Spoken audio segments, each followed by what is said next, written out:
The lands between had already survived the end of certainty. Its golden law had shattered. Its sacred order had splintered into feuding fragments. Grace still lingered in the air like the memory of a promise, but the promise itself was dead. Across the valleys and ruined roads, old kingdoms stood hollowed out beneath a wounded sky. Towers leaned like broken teeth. Fields once blessed by divine radiance had become graveyards of soldiers who no longer remembered what banner they died for. Even the Erd tree, glowing far beyond the haze, no longer felt like salvation. It felt like a monument built to remind the world that abandonment could still look beautiful from a distance. Then the sky tore open. It was not the bright wound of holy power. It was not the crimson bloom of some blood-soaked omen. This rift looked wrong to the world around it. It opened like a scar being forced apart by hands too large to belong to any god the lands between knew. Green fire flashed inside blackness. Chains screamed in the air. The clouds recoiled from the rupture as if even the heavens recognized a law more brutal than their own. Something fell through. It came down wrapped in shadow that moved like a living cloak, heavy with the heat of a battlefield from another reality. Black armor drank the light around it. White markings cut across the darkness like the bones of a forgotten beast. Green eyes burned beneath a mask of war and grief. Iron chains coiled around him as he descended, striking sparks through the air, each link seeming less like metal and more like a sentence passed on creation itself. He struck the earth outside the ruins of an old fortress, and the ground burst apart beneath him. Stone cracked. Mud exploded outward. Ancient corpses, half buried in the dirt, rolled from the impact as if the land had coughed up its own dead to witness the arrival. For a few long seconds, nothing moved but the smoke lifting from the crater. Then a gauntleted hand pressed into the dirt. A figure dragged himself upright through dust and embers. Spawn rose in silence. Pain was familiar. Disorientation was familiar. Rage was more familiar than breath. But this place unsettled him in a way that hell never had. Hell was honest in its cruelty. It reveled in punishment.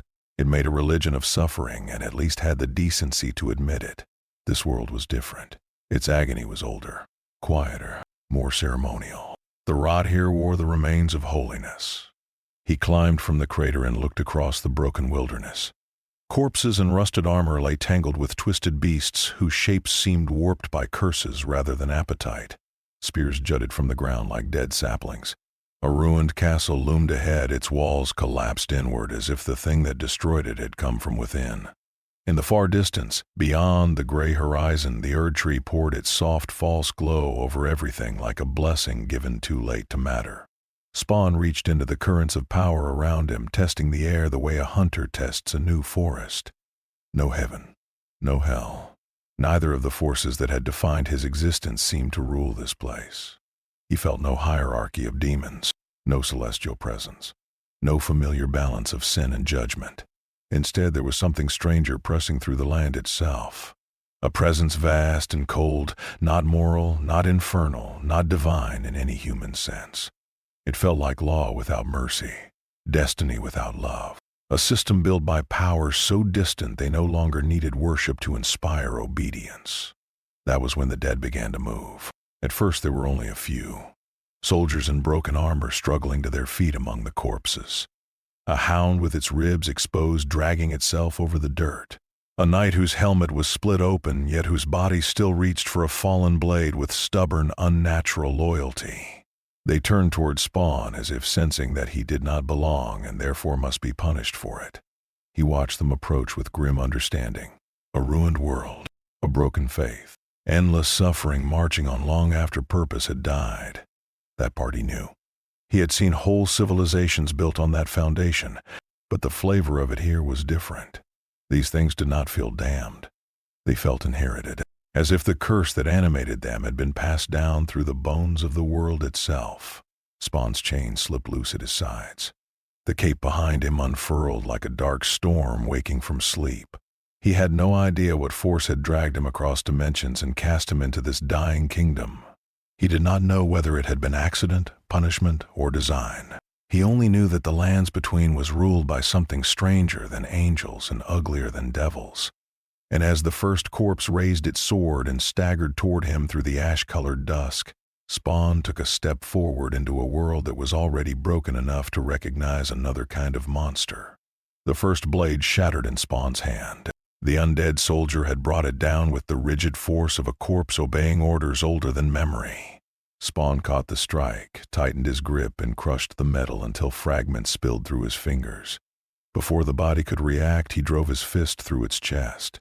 Green fire flashed inside the ruin of its armor, and the corpse dropped in smoking pieces at his feet.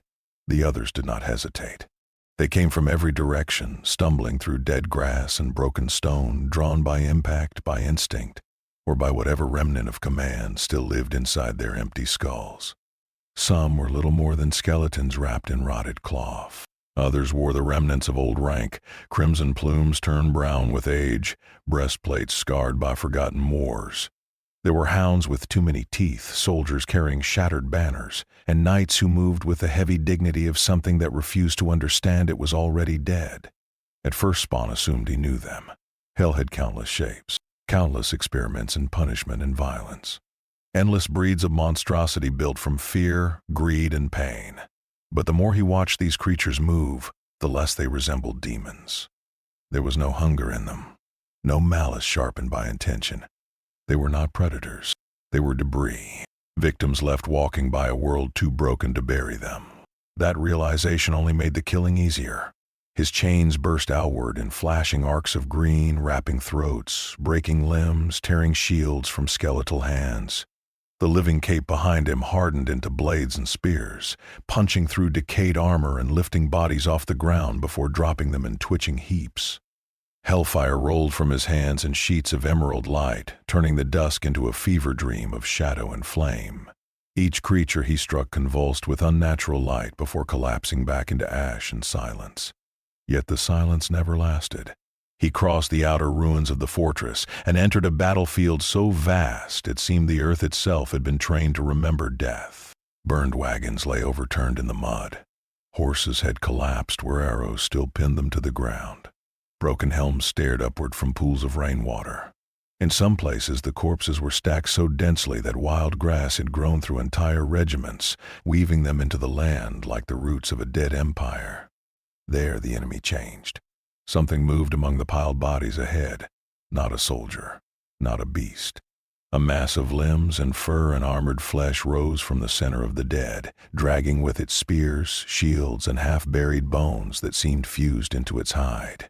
It looked less like a creature born of nature and more like a battlefield taught to crawl. Human faces stretched through its swollen torso as if the dead had been absorbed into it one by one, their pain frozen inside its body. When it lifted its head and roared, the lesser undead faltered around it, as if even they recognized a greater expression of the same curse that owned them. Spawn stood still as the thing charged. It tore through mounds of corpses with the speed of something much lighter than its grotesque size should have allowed. Claws ripped through the ground. A ruined wagon exploded beneath its weight. Spawn waited until the last possible second, then twisted aside as the beast crashed past him. His chains lashed around its forelimbs and neck, glowing brighter as necroplasm surged through them. The creature bellowed and dragged him several yards through the mud, powerful enough to uproot broken pikes and drag chunks of masonry in its wake. Spawn planted both feet and pulled back. Green fire erupted along the chains. The smell that rose from the creature was not brimstone. It was older and fouler, like sanctity left to rot beneath stagnant water. The beast turned, muscles bulging, and snapped one chain loose. A second later it lunged again, slamming Spawn through the remains of a siege engine. Wood splintered around him. He rolled through the wreckage, came up on one knee, and drove both hands forward. A wave of hellfire hit the monster full in the chest. The explosion lit the entire battlefield in violent green. Corpses nearby ignited where they lay. The beast staggered backward, hide peeling away in burning strips, and for the first time Spawn saw fear inside its many eyes. Not fear of death, fear of something foreign. Something that did not belong to the order of curses it understood. It tried to flee. Spawn's chain pierced its skull before it could take a second step. The body collapsed into the mud with a sound like a tower falling apart from the inside. Steam rose from it. The lesser undead wandered at the edges of the battlefield, confused now, almost directionless without that central horror pulling their emptiness together. Spawn looked around at the miles of ruin, at the corpses, the broken standards, the dead things that still walked because no merciful law had allowed them to stop. And that was when the truth began to settle over him. This land suffered without a clear devil at the center of it. No throne of the damned, no infernal general, no single hand on the knife. Only a world trapped beneath the remains of a shattered order, still bleeding because no one powerful enough had chosen to end the wound. Spawn had arrived expecting monsters. Instead, he had found victims wearing the faces of monsters. And somewhere beyond the battlefield, beyond the castle, beyond even the glowing tree that ruled the horizon, the real power behind that tragedy was waiting. Not in the lands between never felt natural. It did not descend like rest. It settled like ash. The darkness carried no promise of sleep, only the soft continuation of things that should have ended long before sunset.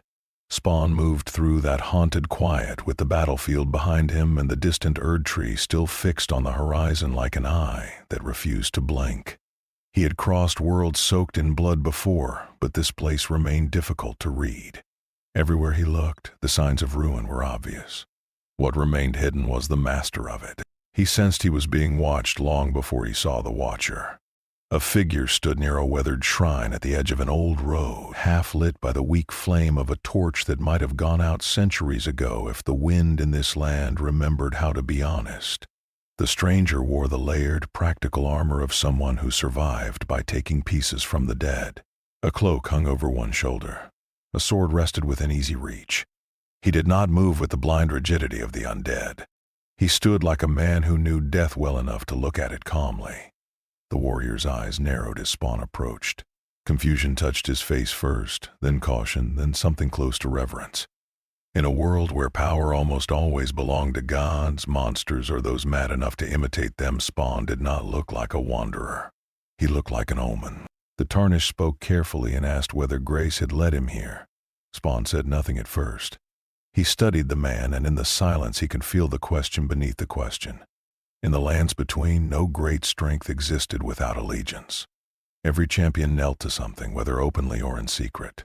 To the Erd tree, to a demigod, to ambition, to survival itself. Even rebellion in a place like this often turned out to be just another form of service wearing a different name. The Tarnished took a cautious step forward and tried again.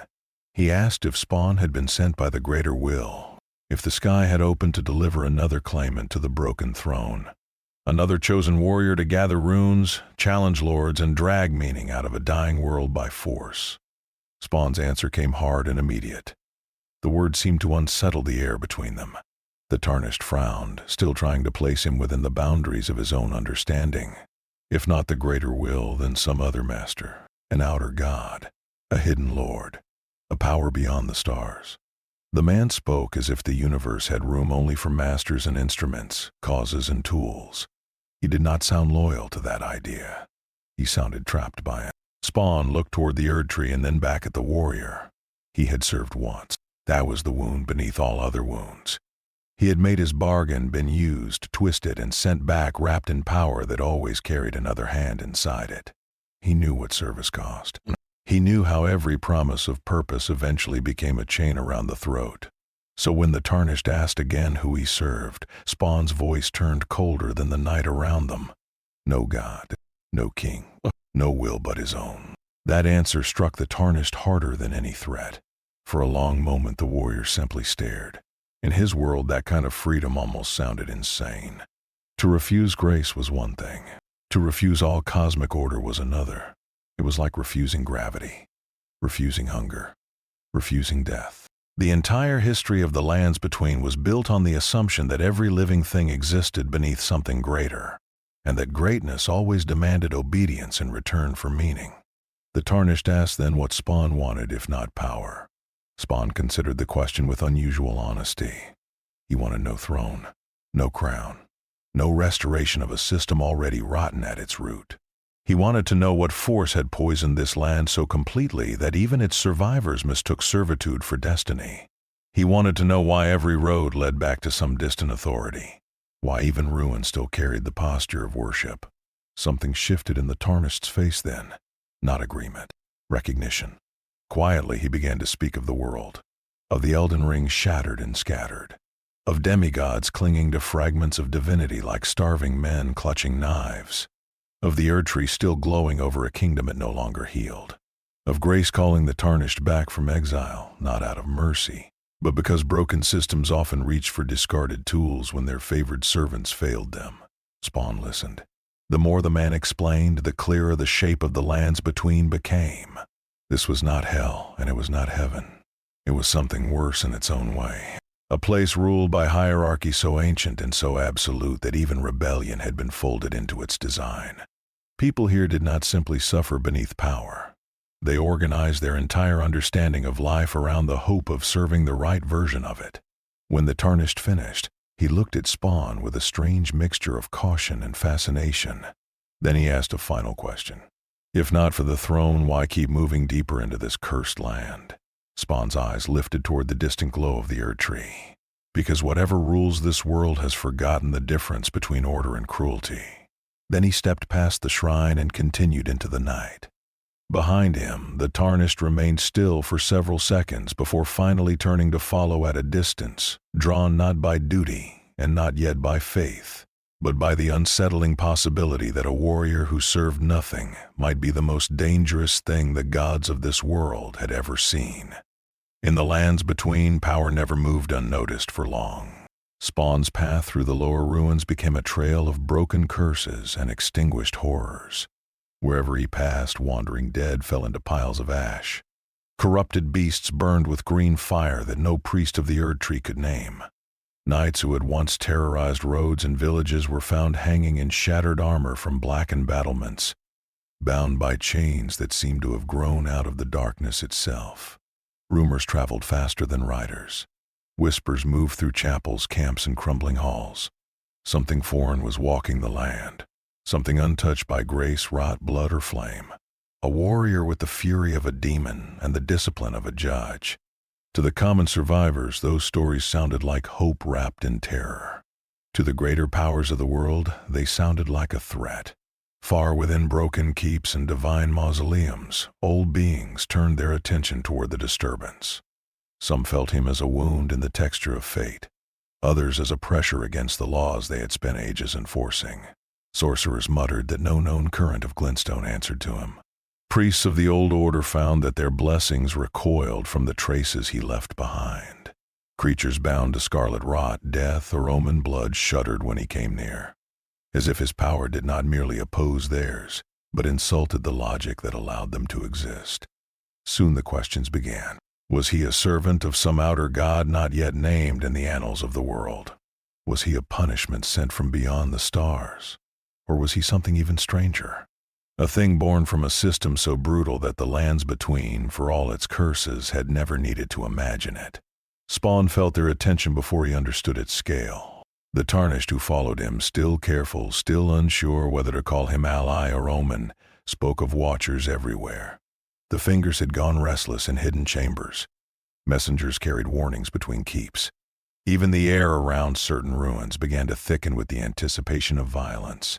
In a kingdom where the demigods hoarded fragments of law itself, nothing unknown could be allowed to walk freely for long.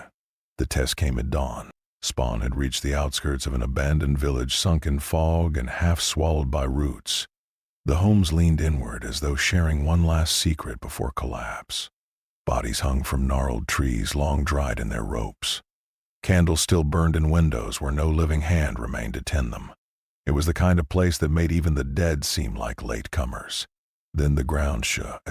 3 mounted warriors emerged from the mist wearing armor too ornate for any common knight. Their helms were crowned with antlered crests of tarnished gold. Black capes hung from their shoulders.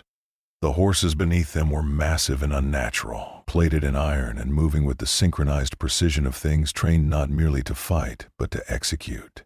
Each rider bore a weapon etched with sigils of noble authority, yet their bodies radiated the same decay that infected the rest of the land. Here was the first true contradiction of the higher order, splendor preserved by corruption. The Tarnished went pale. He knew enough to step back. These were no wandering champions. They had been sent. The lead rider lowered his spear and spoke in a voice made arrogant by centuries of serving power.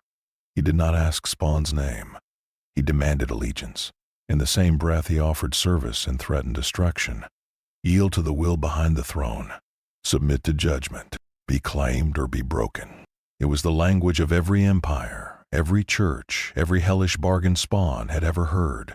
Spawn answered by drawing his chains. The horses charged. The village exploded into motion. Hooves shattered cobblestone. Spears came down like bolts of judgment. Spawn moved through them with sudden, impossible violence. One chain wrapped around a rider's torso and tore him from the saddle hard enough to split the street beneath him. Another flashed upward and took a horse off its feet in a spray of sparks and iron. The third knight leaped from the mist with a curved blade wreathed in fading holy fire. Spawn caught the slash on his forearm, drove his fist into the warrior's helm, and sent him spinning through the wall of a chapel already too ruined to collapse properly. The lead rider tried to recover, calling on whatever blessing had once made him noble. Golden light surged around his spear. Spawn saw it for what it was, not holiness. Power designed to sanctify domination. He met it with hellfire. Green and gold collided in the center of the square. The blast blew doors off hinges and hurled corpses from their nooses. When the light cleared, the rider was kneeling, armor melted to his flesh, spear reduced to slag. Spawn stepped forward and placed a boot on his chest. The dying knight looked up, not with hatred but with disbelief, as if he had just witnessed a law fail for the first time. Spawn did not speak. He burned the disbelief out of him and turned away. The village fell silent again, yet the silence was no longer empty. It was listening. The Tarnished stared at the dead riders, then at Spawn, and finally toward the distant strongholds beyond the fog. The message was now undeniable. Someone great had tested this stranger and lost. That meant the next response would not come from mere servants. It would come from the rulers themselves. And that was when Spawn began to understand the true shape of the danger. The powers moving against him were not simply kings or warlords hiding behind religion. They were demigods, broken heirs to a shattered divine order. Not men who had claimed godhood, but gods diminished into something more desperate and therefore more cruel. In another world, Spawn had fought devils in the skin of kings.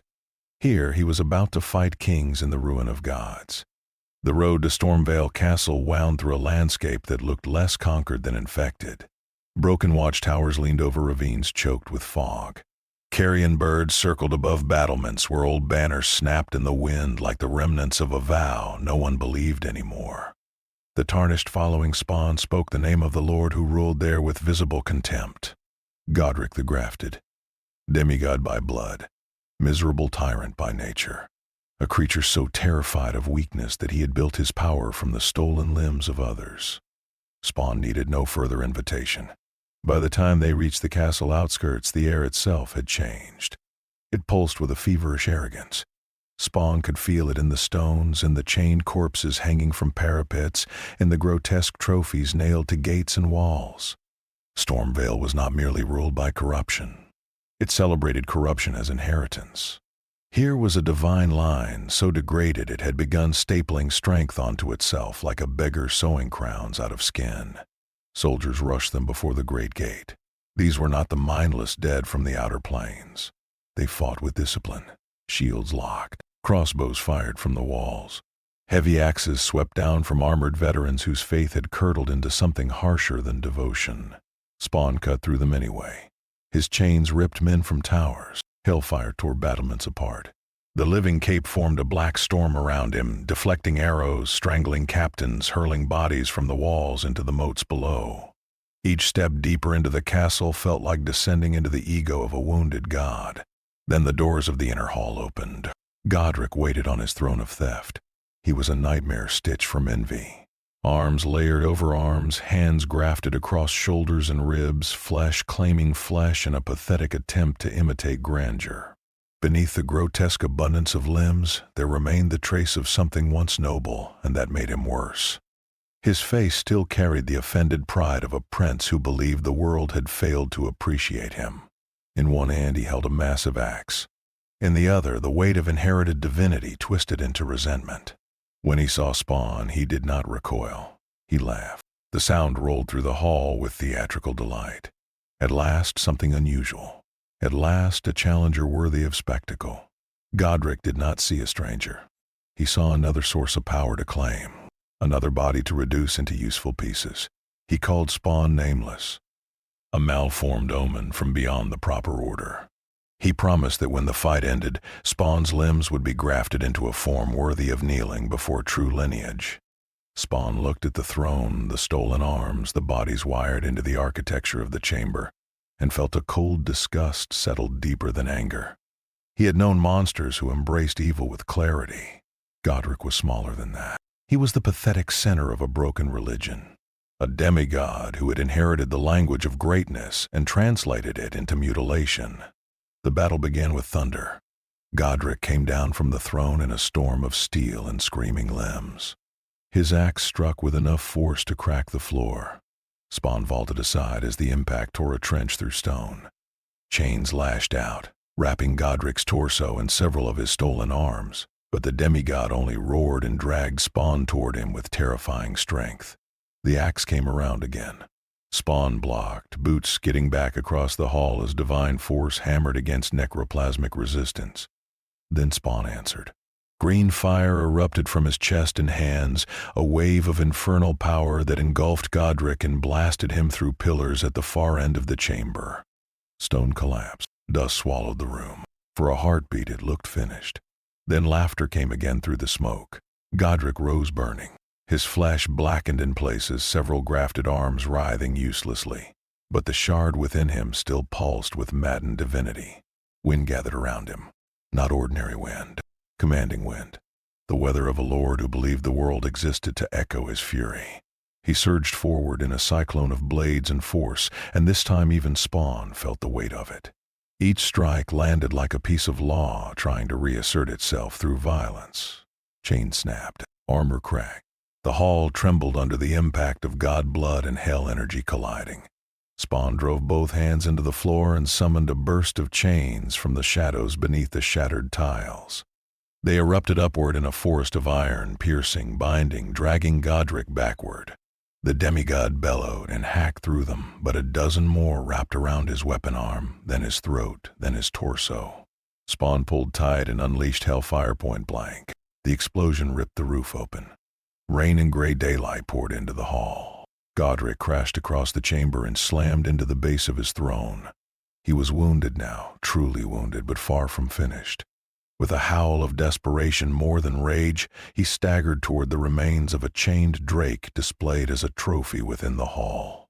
In the old story of his cruelty, he had once claimed draconic power through mutilation and theft. Here, that madness repeated itself in the broken heart of the battle. He hacked, tore, and fused burning flesh to his own, dragging borrowed fire into his body as if he could outgrow humiliation by becoming more monstrous than before. The result was horrible. Flame poured from him in golden sheets. The hall became an oven of divine fury and beast rage. Spawn's cape burned.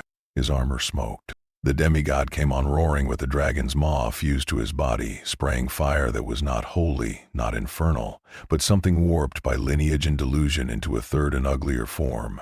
For the first time since entering the lands between, Spawn was pushed back. He crashed through columns. He slid across molten stone. He felt necroplasm drain hard beneath the assault. And in that pressure and that impossible collision of powers, he began to understand something far more disturbing than Godric himself. This was not heaven against hell. This was something older.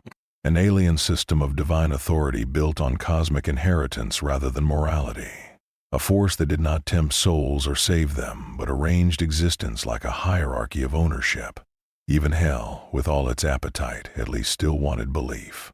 This power wanted structure, submission, placement. Spawn rose through the smoke with green fire spilling from the cracks in his armor. If this world had built its gods from domination, then it had summoned the wrong outsider to defend them. He launched himself forward in a streak of black and emerald light, slammed into Godric with enough force to split the throne behind him, and drove the demigod through the heart of his own stolen kingdom. When the castle finally stopped shaking, Stormvale's lord lay broken amid melted stone and burning grafts, his laugh gone, his claim to divinity reduced to a twitching ruin. Spawn stood over him, breathing hard, chains dripping fire. And for the first time, as the rain fell through the shattered roof and hissed against the wreckage, even he wondered what kind of universe could produce gods so rotten that hell itself would find them unnatural. Stormvale did not grow quiet after Godric fell. It exhaled. The castle seemed to release a pressure it had carried for too long. Servants fled. Soldiers hid. The chained wind that had howled through its towers for ages softened into a more natural storm. Yet the relief did not feel like victory. It felt temporary, as if one knot in the world's sickness had been cut only to reveal the larger web around it.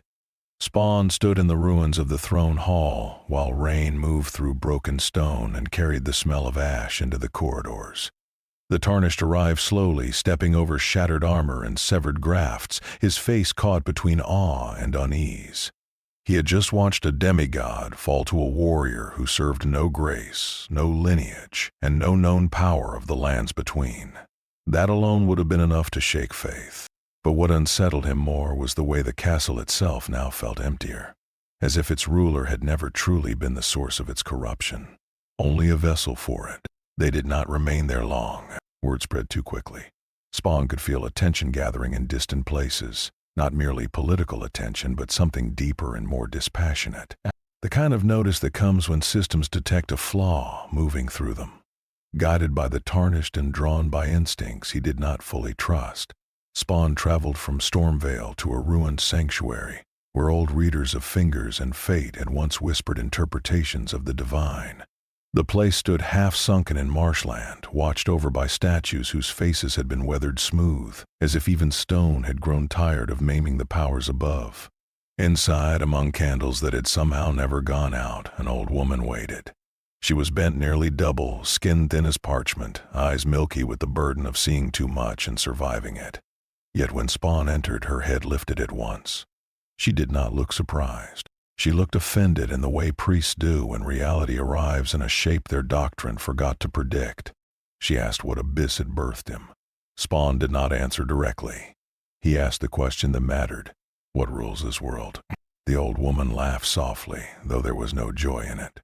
She spoke not of one god, but of many forces pressing from beyond mortal sight.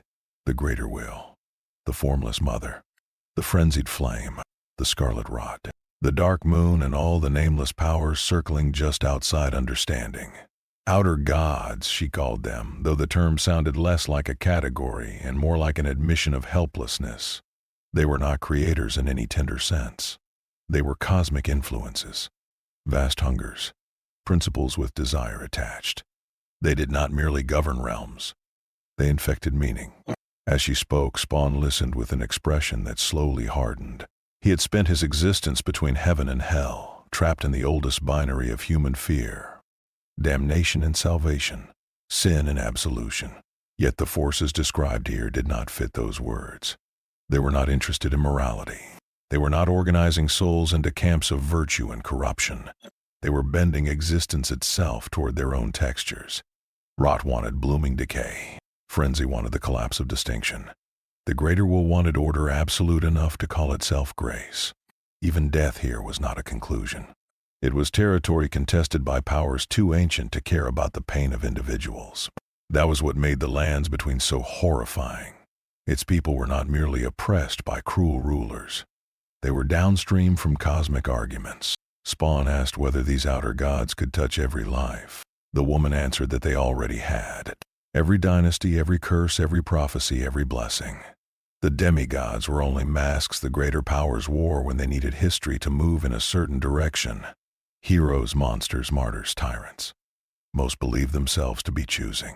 Very few ever noticed the shape of the hand guiding them. For the first time in many years, Spawn felt a kind of uncertainty that resembled fear.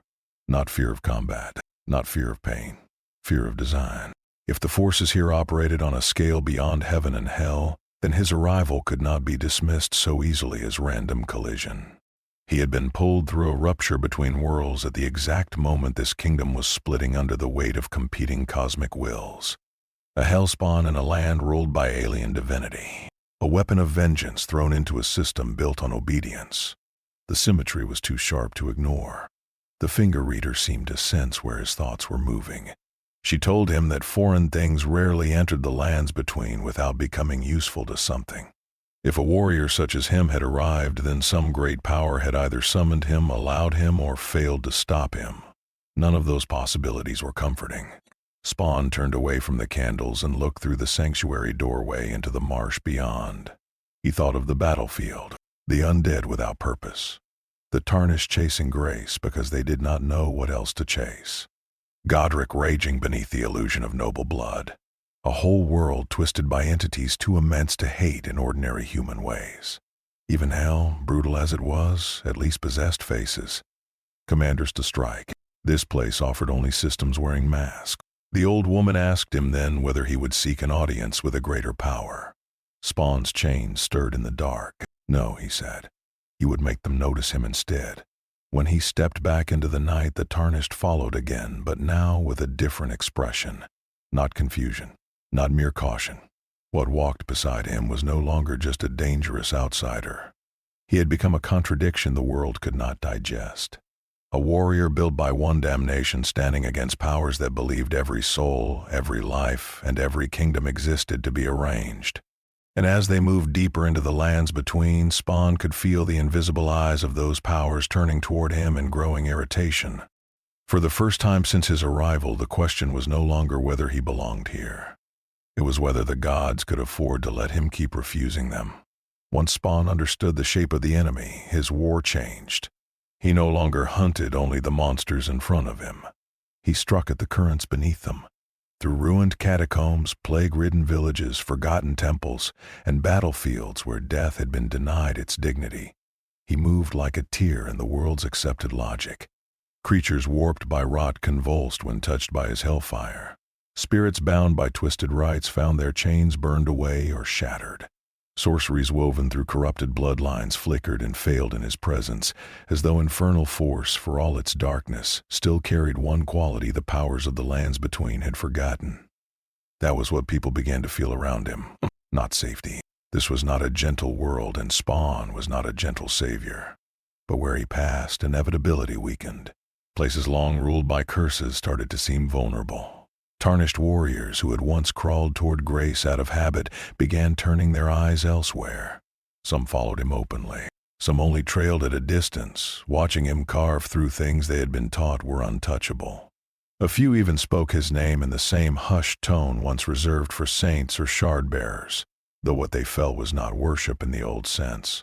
It was the dangerous birth of imagination. If this warrior from another hell could wound the order of the world, then perhaps the order had never been sacred at all.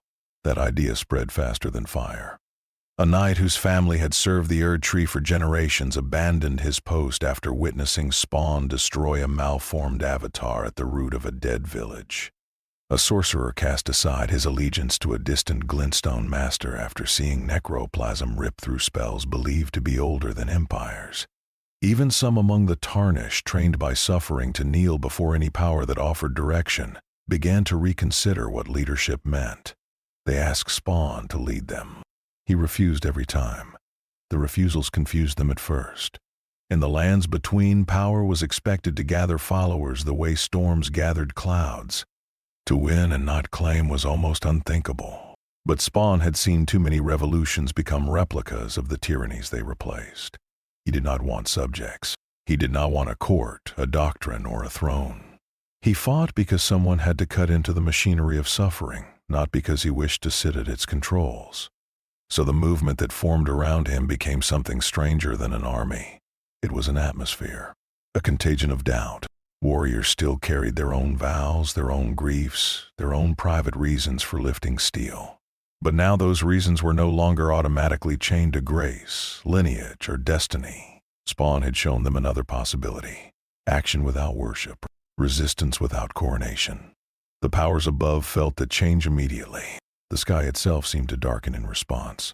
In regions touched by his war, omens intensified. Twisted miracles failed mid-prayer. Creatures marked by outer influence grew more frantic, more unstable, as if their distant patrons had begun tightening their grip. Spawn welcomed it. The more the hidden powers reacted, the more visible they became through the damage they caused. Battle by battle, he drove deeper toward the heart of the world. He burned nests of corrupted growth where scarlet rot had overtaken forgotten sanctuaries.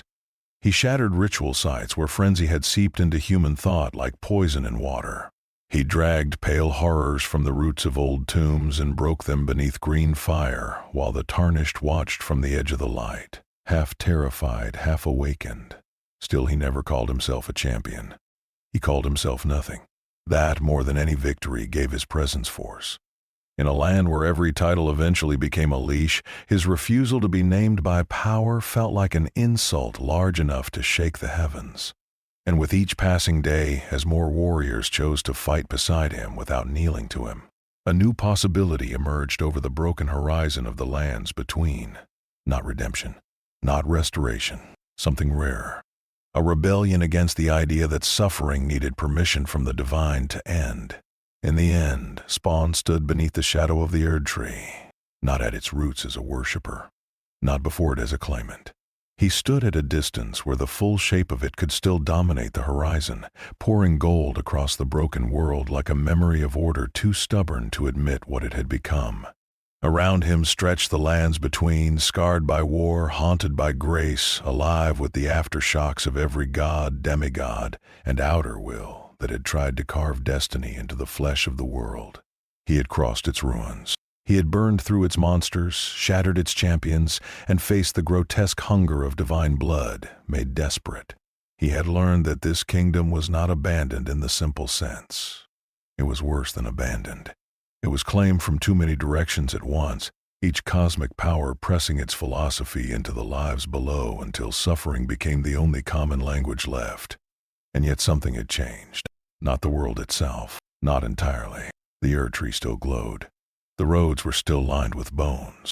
Grace still tempted the lost with the promise that service might one day become meaning.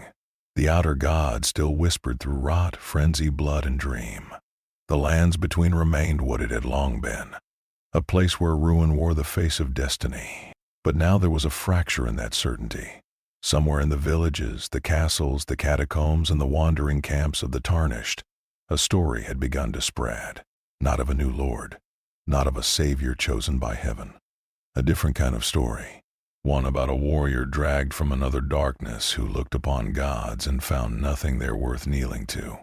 A creature born of damnation who still refused to let damnation define the shape of justice. A figure wrapped in shadow and chains who proved that divine systems could bleed when struck hard enough. That story would outlive battles. That story would trouble prayers. Spawn watched the Erd Tree for a long moment, saying nothing. Perhaps some great power had summoned him.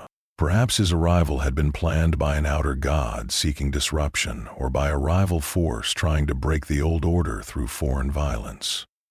Hell itself had brushed against this universe and opened a road neither side truly understood. In another life he might have chased those answers. Not now. The truth of this world was already clear enough. Every throne here demanded surrender. Every blessing came with ownership hidden inside it, and every promise of order asked someone weaker to pay the price. Spawn turned away from the tree. His cape moved around him like gathered midnight. Chains dragged softly over stone. Behind him, the distant light of the Erd Tree still ruled the skyline, but it no longer looked eternal. Not because it had fallen, and not because the world had been healed, but because it had been challenged. Once that happens, permanence becomes a story instead of a fact. He began walking back into the wilderness. No crown on his head, no followers at his heels, no anthem to carry his name. Only the road, the wind, and the memory he would leave behind in a land built on obedience. The lands between had known conquerors. It had known martyrs, monsters, prophets, and kings. It had known champions who fought to inherit suffering and call that victory. But now it had known something else. A warrior from hell who entered a ruined divine world and refused every god inside it. And in a place like that where everything lived or died by the act of serving, that refusal was more terrifying than any apocalypse. It was freedom.